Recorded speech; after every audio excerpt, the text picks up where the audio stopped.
حضرت عبداللہ ابن عمر رضی اللہ عنہما یہ حج کے سفر پہ ہیں اور ایک جگہ جا کر اپنے کجاوے کو، اپنے اونٹ کو روکا، ساتھی بھی روکے، قافلہ تھا۔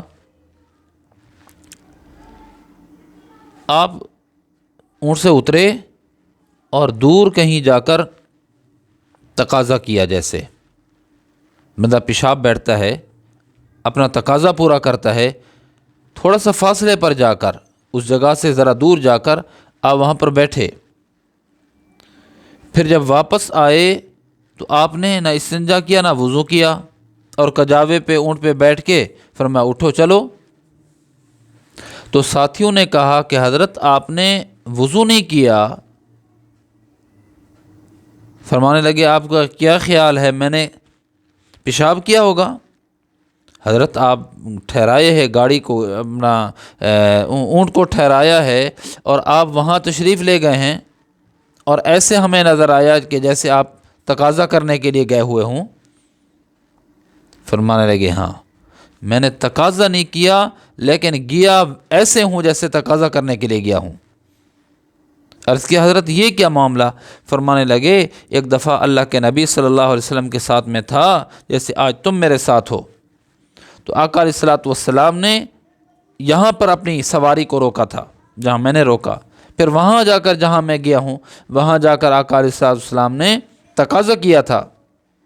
آج جب میں یہاں سے کئی عرصے کے بعد گزر رہا ہوں تو مجھے وہ جگہ یاد آ گئی، میں نے کہا کہ اللہ کے نبی نے جو عمل کیا تھا، مجھے ضرورت نہیں ہے تقاضے کی، پیشاب کی ضرورت نہیں ہے، لیکن میں سنت پہ عمل کروں تاکہ مجھے سنت کا ثواب مل جائے، میں اس لیے گیا ہوں وہاں پر، پیشاب کیا ہی نہیں ہے، بس وہاں گیا اور ایسے بیٹھا جیسے تقاضا کیا جاتا ہے، واپس آ گیا ہوں، مجھے ضرورت نہیں تھی اور میں نے تقاضا کیا بھی نہیں ہے، صرف سنت پہ عمل کیا ہے۔ اتباع سنت ان حضرات کے اندر کوٹ کوٹ کے بھری ہوئی تھی، سنت کو رواج دیتے تھے۔ آج تو ہم رسم و رواج کو رواج دے رہے ہیں، وہ سنت کو رواج دیتے تھے میرے پیارے۔ پھر اللہ رب العزت نے کیسا بلند کیا ان کو، کتنی رفعت و بلندی عطا فرمائی۔ سنت پہ عمل کریں گے، من تمسک بسنتی عند فساد امتی فلہ اجر 100 شہید۔ نبی کریم صلی اللہ علیہ وسلم نے فرمایا جو میری سنت، چھوٹی ہوئی سنت کو، چھوڑی ہوئی سنت کو، متروک سنت پر عمل کرے گا تو اس کو 100 شہیدوں کا ثواب ملے گا۔ آج تو ہم سنت کو سنت سمجھ کے چھوڑ دیتے ہیں، کتنی بڑی بات ہے، کتنی المیہ ہے یہ، بہت بڑا، کہ یہ سنت ہے جی چھوڑ دو، فرض تھوڑی ہے، واجب تھوڑی ہے۔